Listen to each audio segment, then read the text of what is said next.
दिल्ली में किसानों के प्रदर्शन का ऐलान हो चुका है। आपको बता दें कि भारत यूएस ट्रेड डील के विरोध में किसान शंभू बॉर्डर पर रोके गए। अंबाला में भारी पुलिस बल तैनात किया गया। किसान शांतिपूर्ण प्रदर्शन पर अड़े हुए हैं। तो अमेरिका से ट्रेड डील के विरोध में किसान संगठनों ने आज दिल्ली के किसान घाट पर प्रदर्शन का ऐलान किया और इसे लेकर किसान संगठन दिल्ली की ओर कूच कर रहे हैं। पंजाब से दिल्ली की ओर कूच कर रहे किसानों को हरियाणा पुलिस ने शंभू बॉर्डर बैरिकेड लगाकर रोका है और इसे लेकर अंबाला में भारी पुलिस बल तैनात कर दिया गया। तस्वीरें आपको दिखा रहे हैं। आप देखिए कैसे यहाँ पर पुलिस फोर्स की मौजूदगी है, आरएफ की मौजूदगी है और तमाम तैयारियों के साथ यहाँ पर पुलिस भी मौजूद है। शंभू बॉर्डर को पूरी तरीके से सील कर दिया गया है। किले में ये इलाका तब्दील कर दिया गया है। किसानों का जत्था आपको इन तस्वीरों में नजर आएगा। आज दिल्ली कूच के लिए किसान संगठन यहां से निकले हुए हैं। कल भी ये तस्वीरें देखने को मिली थी जब एक अलग जंतर मंतर के साइड का जो इलाका था वो किसानों के लिए रखा गया था, लेकिन जो गुस्सा जो है वो किसानों का साफ तौर पर है। भारत यूएस ट्रेड डील को लेकर अपनी उनकी मांगे हैं और उसी को लेकर विरोध प्रदर्शन का ऐलान किया गया है। तो इस खबर पर हमारे संवाददाता मोहम्मद गजाली की इस रिपोर्ट को देखिए। इस वक्त हम खड़े हैं पटियाला जिले के शंभू बॉर्डर पे। शंभू बॉर्डर का वो इलाका जो पटियाला और हरियाणा के अंबाला जिले को जोड़ता है। यहाँ पर सुबह सुबह जो है हरियाणा पुलिस की तरफ से काफ़ी सख्त पहरा कह ले, एक बैरिकेड भी लगाया गया है।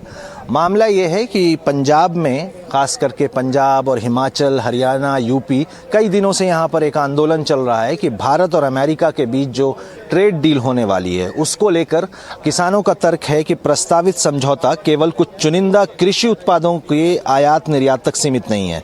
उनका कहना है कि इस वार्ता में कृषि, डेयरी उद्योग, डिजिटल व्यापार, सेवाएं, निवेश, ऊर्जा, बौद्धिक संपदा अधिकार यानी आईपीआर और व्यापक बाजार पहुंच जैसे कई क्षेत्रों को शामिल किया जा सकता है।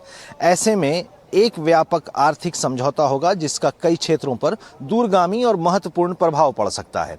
विरोध प्रदर्शन कर रहे किसान संगठनों की सबसे बड़ी चिंताओं में से एक इस पूरी वार्ता प्रक्रिया में पारदर्शिता का अभाव है। उनका कहना है कि बातचीत किस स्तर पर पहुंची है और किन शर्तों पर सहमति बन रही है, इसकी पर्याप्त जानकारी सार्वजनिक नहीं की जा रही। किसानों का कहना है कि किस तरह से इस ट्रेड डील में हो सकता है कि कृषि के उत्पादों की भी बात हो और कहीं ना कहीं प्राइवेटाइजेशन की तरफ सरकार पुश कर रही है। इस वक्त हमारे साथ किसान संगठन के एक नेता भी हैं, सक्रिय तेजवीर सिंह, अंबाला के, हरियाणा के रहने वाले हैं। उनसे समझने की कोशिश करते हैं। ये दृश्य जो है हम पहले भी देख चुके हैं, बैरिकेड का लगा होना, हरियाणा सरकार का रोकना, और कई बार रोकती भी है, कई बार जाने भी देती है, कई बार आप संघर्ष भी करते हैं।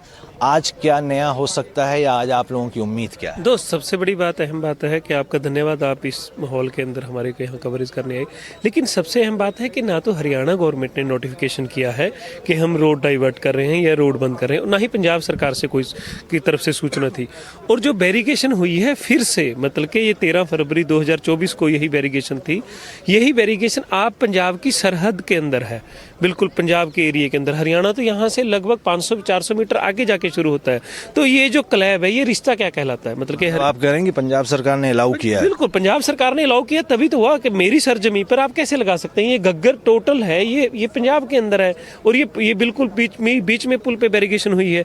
तो लेकिन लोगों की सुविधा के लिए हमने घोषणा कर दी थी कि हम 21 तारीख को एक दिन के लिए किसान घाट पर जाएंगे।